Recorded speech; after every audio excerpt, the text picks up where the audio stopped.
This is Nightly Business Report with Bill Griffith and Sue Herrera. I am announcing today that the United States will withdraw from the Iran nuclear deal. The president dismantles the landmark agreement, reimposing sanctions on Iran's oil sector. Crude goes crazy, and defense stocks get a lift. Disney dazzles box office blockbusters drive earnings, but the company may soon find itself in the middle of a major media battle.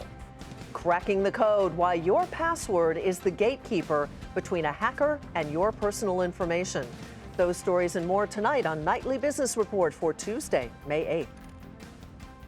And we do bid you good evening, everybody. This was one of those days when Wall Street was fixated on Washington. As expected, the president did fulfill a campaign promise to withdraw from the Iran nuclear deal, a six-nation agreement in which Iran had agreed to limit its production of nuclear weapons material. Mr. Trump's move reinstates sanctions in defiance of other world leaders, and it caused some turbulence in the oil market while it was at it. Domestic crude settled down nearly 2.5% today on very heavy volume. Meanwhile, defense stocks moved in the other direction, with Northrop, Raytheon, and Lockheed Martin all rising in today's trade. And while we're at it, stocks finished the day little changed. The Dow rose just 2 points to 24,360. It had been down about 150 points at one time today.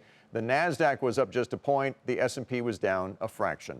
Eamon Javers is at the White House now with more on the president's decision. The president was widely expected to pull out of the Iran nuclear deal, but the question was, what level of sanctions would the United States be reimposing on Iran? The president answered that question in the diplomatic room. I am announcing today that the United States will withdraw from the Iran nuclear deal. We will be instituting the highest level of economic sanction. Any nation that helps Iran in its quest for nuclear weapons could also be strongly sanctioned by the United States. America will not be held hostage to nuclear blackmail. Meanwhile, the new National Security Advisor, John Bolton, briefing reporters after the president spoke, explaining that American companies won't be able to enter into new contracts with Iran. And the Treasury Department, he says, will be laying out 90 to 180-day wind-down periods for any existing contracts that were signed under the previous arrangement. Meanwhile, reaction pouring in from around the world. In France, President Macron said France, Germany, and the UK regret the U.S. decision to leave the JCPOA, otherwise known as the Iran deal. The nuclear non-proliferation is at stake. And in Israel, Benjamin Netanyahu saying Israel thanks Trump for his courageous leadership and commitment to ensure Iran never gets nuclear weapons. The president also said that his new Secretary of State is on his way to North Korea to finalize negotiations for a summit between the United States and the North Korean leader. The president might have had the North Koreans in mind when he said this. Today's action sends a critical message. The United States no longer makes empty threats. When I make promises, I keep them.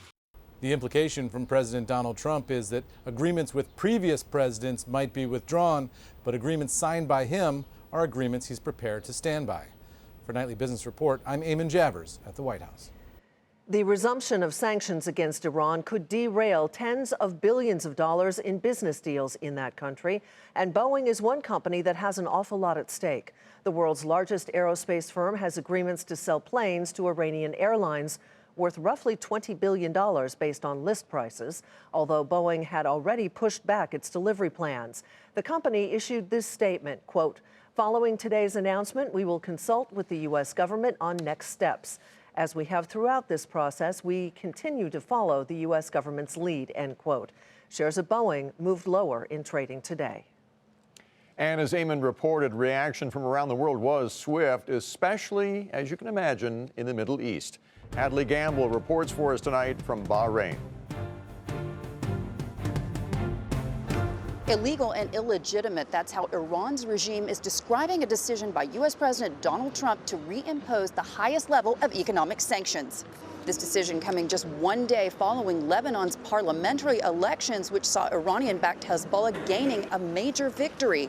In his speech to the nation, President Trump described Iran as the leading state sponsor of terror, mentioning Hezbollah and the military bombings in Beirut. So what does it mean? Countries and businesses will now have 180 days to stop buying Iranian crude. The president also managed to tie this to Saudi Arabia's nuclear ambitions. Just 1 month ago, Saudi Arabia's crown prince announcing that if Iran got a nuclear bomb, so would Saudi Arabia.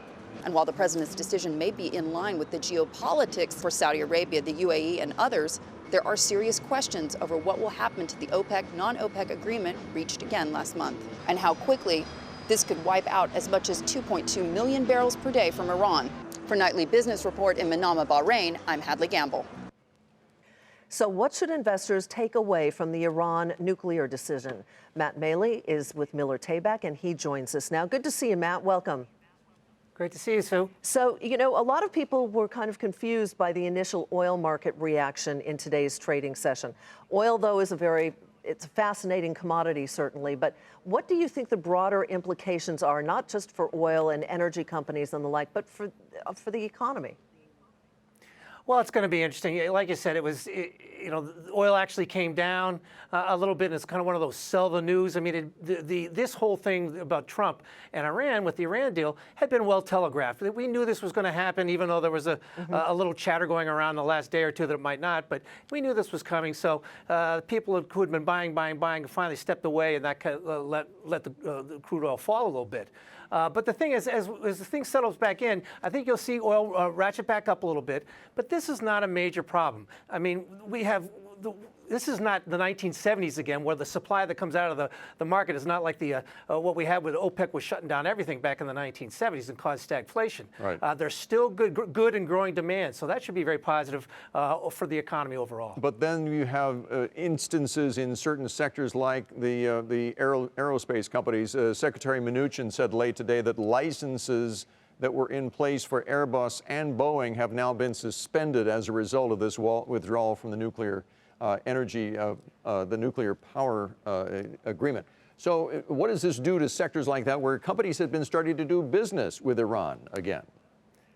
Well, it's kind of funny. On a big picture level, I said, it creates another headwind for the market. We've had some new headwinds show up in the last couple of months with concerns over tech regulation or the trade wars, et cetera. And these good earnings haven't been able to overcome them. So I kind of look and see what happened with Warren Buffett. He talked about how he loves the market long term. But let's face it, he still has a lot of cash. So my kind of feeling is that people now the cash is, short-term rates are moving up a little bit. Cash is paying you a little bit. I'm not saying go to 50% cash or even 20% cash, but raise a little bit of cash here so you can take advantage like Warren Buffett is looking to do. He talked about how Apple will come in. That's when he'll buy it. Have a little cash on the sidelines so you can take advantage if we get another scare like we got in February, instead of being the one who panics, like some investors tend to do. Are you one who feels as though, given the rhetoric that we saw this afternoon from various countries around the world, that there is more headline risk and perhaps more volatility ahead for the equity market given this situation?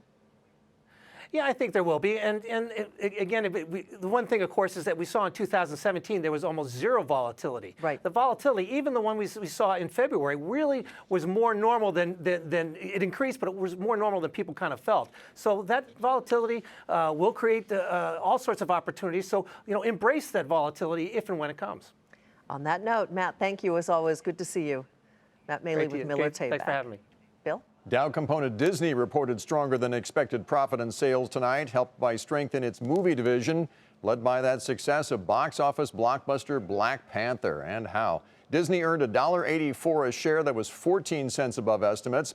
Revenue rose by 16% to $15.5 billion. The stock was all over the place in after-hours trading today. Julia Borston spoke to Disney CEO Bob Iger about the company's quarter. The bottom line from Disney's earnings, the media giant outperformed expectations pretty much across the board, with the biggest upside surprise at Disney's theme parks and the movie studio, where blockbuster films and new attractions fueled ticket sales and attendance. But perhaps the most unexpected thing about Disney's earnings, the fact that it performed better than expected at its media networks division, which includes ESPN, and has been under pressure with cord cutting causing subscriber losses. We believe that you're going to continue to see real growth in digital platforms and continued erosion on the traditional side. I think ultimately the new business will eclipse the older business. I think it'll probably happen sooner than most people initially predicted, and that's why we're going into this in a big way. CEO Bob Iger wouldn't reveal how many people have signed up for Disney's direct-to-consumer service, ESPN Plus, since it launched just a few weeks ago, but he said that the app is performing quite well and that they're continuing to find ways to make the user experience better. For Nightly Business Report, I'm Julie Borston in Burbank, California. There are also reports tonight that Comcast is working on a deal to push Disney out of the running to buy the assets of 21st Century Fox. According to CNBC, Comcast is in talks with the investment banks to set up an all-cash bid of up to $60 billion. In December, Disney agreed to pay about $52 billion for Fox's assets. Comcast is waiting, though, to see the outcome of the Justice Department's challenge to AT&T's acquisition of Time Warner before it puts its bid forward. Shares of Comcast, which is the parent company of CNBC, which produces this program, fell 5%, and Fox shares were down a fraction. Robert Luna joins us now. We're going to talk about Disney's earnings. He's the CEO and Chief Investment Officer at SureVest Wealth Management. Robert, good to see you again. Welcome back. Thanks, Bill. A lot of hand-wringing lately, of course, about ESPN and the decline of viewership there, but now this digital initiative with ESPN. And let's face it, blockbuster box office numbers for Disney as well. How do you assess how the company's doing?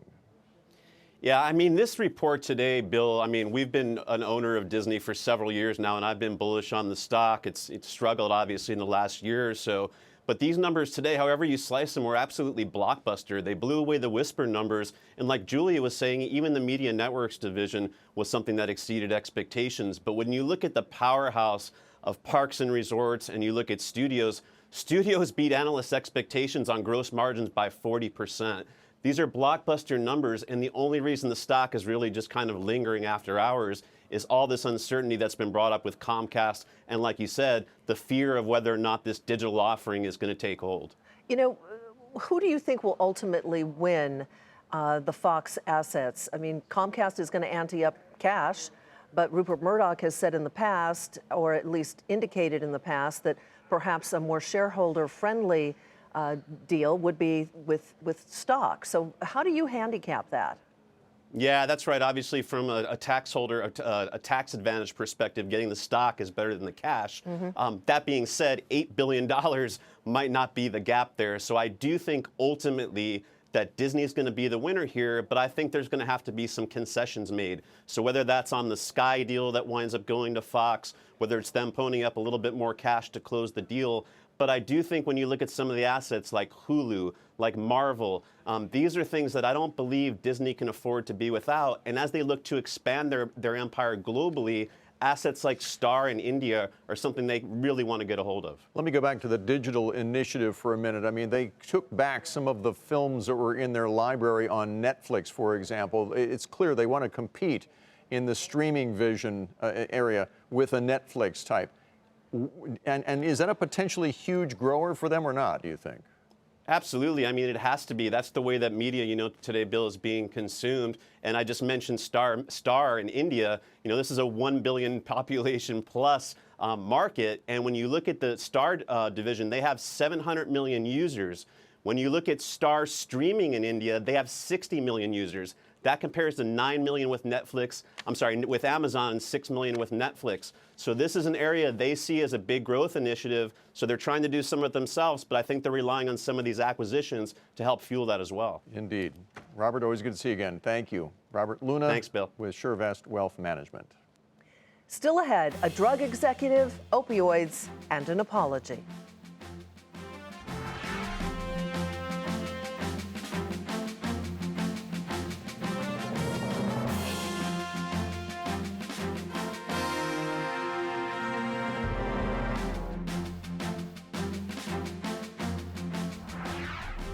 Argentina is reportedly in talks to get a $30 billion flexible credit line from the International Monetary Fund. The country has asked for financing to help stand a rout in its currency. The sell-off in the peso has led to a rise in interest rates, and that threatens to derail the economy. The country's president said the credit line will help avert a crisis. The Trump administration today requested $15 billion in spending cuts from Congress. Senior administration officials say that the proposal is targeted at federal funds that are not being spent and that the two-year budget deal reached in February will not be affected as a result. Some of the cuts would come from an advanced technology vehicle loan program, which has reportedly not made a loan since 2011, and the Children's Health Insurance Program, which an official said would not hurt that program. Well, for the first time ever, there is a job opening for every unemployed worker. According to the latest survey from the Labor Department, there were a record 6.6 million openings in March, roughly the same as the number of unemployed Americans. Openings rose in professional and business services, as well as in construction and transportation. On Capitol Hill today, a drug executive apologized to lawmakers for not doing more to stop the shipment of millions of opioid pills to pharmacies in two small West Virginia towns. The executive chairman of Cardinal Health said he wished his company had made different decisions. To the people of West Virginia, I want to express my personal regret for judgments that we'd make differently today with regard to two pharmacies that have been a particular focus of the subcommittee. With the benefit of hindsight, I wish we had moved faster and asked a different set of questions. I'm deeply sorry that we did not. Mr. Barrett and other current and former drug distributor executives testified before the House Energy and Commerce Committee Oversight Panel today. Valiant sheds its name and raises its full-year forecast. That's where we begin tonight's market focus. As part of its turnaround plan, Valiant said it plans to change its name to Bausch Health and update its ticker symbol to BHC. Those changes take effect in July. Separately, the drug maker said strengthen its eye products business, help quarterly results top expectations. Valiant also hiked its revenue guidance for 2018. The shares rose nearly 9% to $19.77. The milk supplier Dean Foods reported better than expected earnings, even as it kept a tight lid on costs. The company said it's making progress in its turnaround and reaffirmed its guidance for the year. The shares were up nearly 17% to $9.75. And Hain Celestial said softer demand in the U.S. and higher costs caused earnings and sales to disappoint. The maker of Terra chips also cut its outlook for 2018. Hain said it's taking aggressive action to turn around performance. The shares, though, were off 4% to $27.45. Customers have begun revisiting SeaWorld, at least for now. The theme park operator said today that it saw attendance rise by 14% in the latest quarter, and that helped the company top expectations. Back in 2013, attendance began a steep decline after the release of a documentary that alleged SeaWorld mistreated its whales. Shares gained 7%, closed at $16.99 today. Camping World reported an increase in earnings, but it still missed expectations. It missed by a penny. The RV retailer also said that its peak selling season is off to a slow start, mainly after a very unseasonably cold winter, as we all know. That clearly concerned investors as well. They sent shares down more than 16% today to $23.02. And after the bell, Electronic Arts said that higher sales in its digital business helped total revenue edge past street targets for the latest quarter. But the video game publisher gave a sales outlook for the current quarter that was shy of expectations. EA also said that it was launching a nearly $2.5 billion share buyback. Shares were initially higher, and after hours, they ended the regular session down a tick at $123.89. Coming up, making a trade in the name of charity.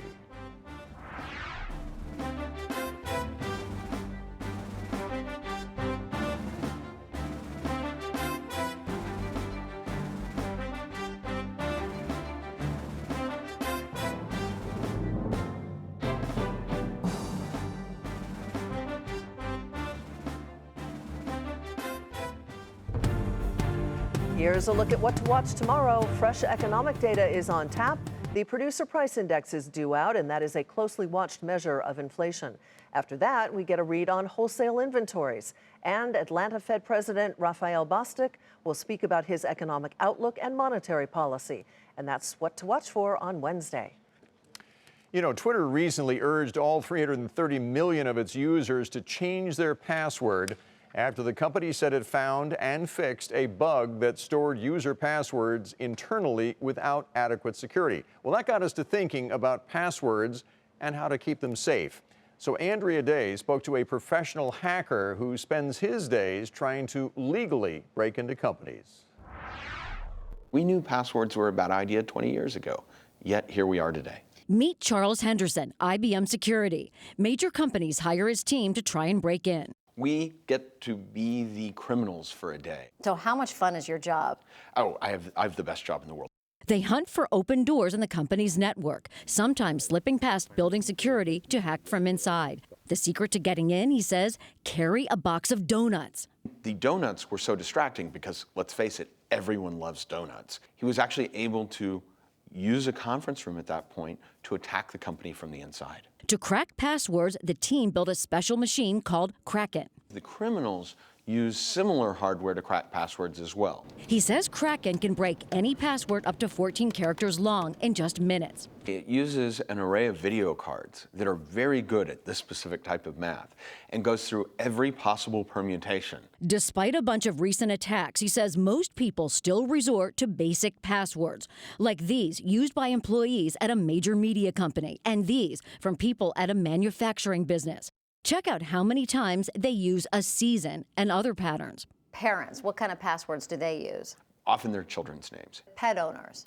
They use the names of their pets. We got to test out Kraken at IBM Security's cyber war room just outside of Boston. Henderson says the top used password is password 1, so we tested that one first. The crack time, 148 seconds. Next, we try a longer one, adding capital letters and those special characters everyone tells you to use. The crack time here was 127 seconds. What? Believe it or not, our longer password with caps and dollar signs was easier to crack, but neither one was very tough. Complexity isn't the driving force here. Think about length.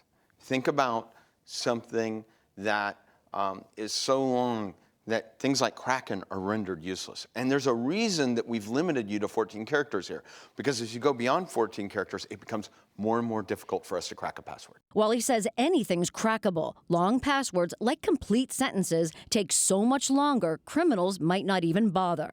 Knowing that you're never going to get to 100% security, especially with passwords, get to the most security that you can get to. And after you come up with a long password, he says add on multi-factor authentication, like having a text sent to your phone to confirm it's you, or adding facial recognition. So what's your top piece of advice when choosing a password? Treat it like underwear and don't reuse it. And he says the bottom line here is it's all about length. Come up with a long sentence that you won't forget. And if there's not enough space in the box for a long password, don't give up. Websites will often have more room than what appears in that box. For Nightly Business Report, I'm Andrea Day. Well, the trading floor at the financial firm BTIG was packed today, but not with traders, with celebrities acting as traders as part of its 16th annual Charity Day. That day benefits hundreds of charitable organizations, and our Bob Pisani was there.